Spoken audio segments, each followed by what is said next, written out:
alam talaga niyan, Tito Boy. Dahil ako, sa pagkakaalala ko, sayaw po talaga ang una kong minahal. Nagulat lang din ang mama ko na biglang minahal ko rin ang pagkanta at yun na ang naging career ko hanggang ngayon.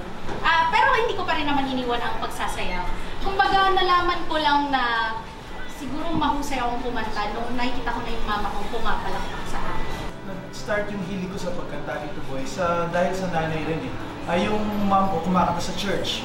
So ako bilang mama's boy, lagi ako nakabuntot sa nanay ko. Akala ko normal na kumakanta sa harap ng maraming tao.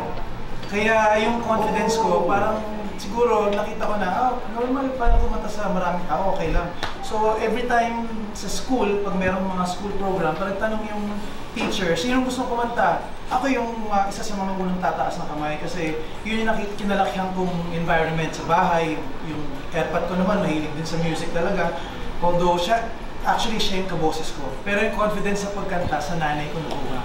Yun syempre yung parang hana. Yung mabibirit. Siguro ako Tito Boy, nahanap ko yung someone na, especially now sa social media, kumbaga anyone can be insta famous. Overnight, may nag-upload ng video.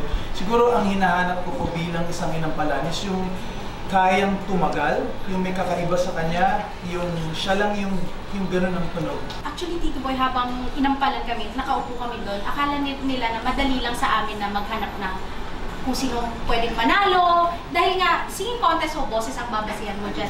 Pero for me, doon papasok yung hirap dahil lahat sila maganda ang boses, magagaling. Doon ko na lang tinitingnan kung sino ang may edge, kung sino ang malakas ng fighting spirit. Babalik ako kung saan ako nanggaling din. Yung turo sa akin ng nanay ko na kailangan yung determinasyon mo mangibabaw or sumapay doon sa talent na binigay sa'yo, yung gift na binigay sa'yo. Yung Birit, kulot. Kulot? Duet, trio. Trio. Million views, million pesos. Pesos?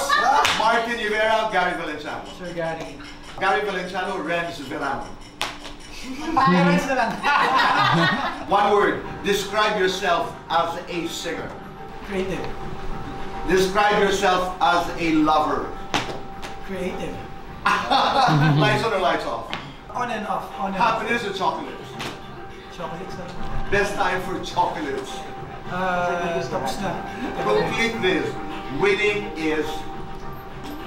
Winning is just a part of the process.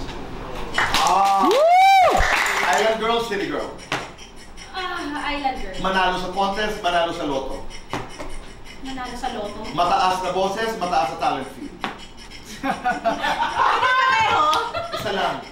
Talent fee dito. Crush na Pinoy singer.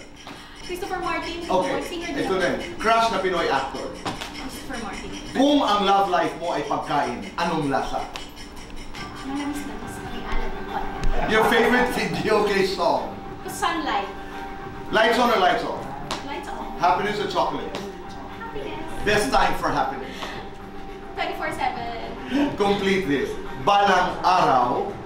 Balang araw, magiging successful din ako at kakanta ako happy. Oh! At ngayon,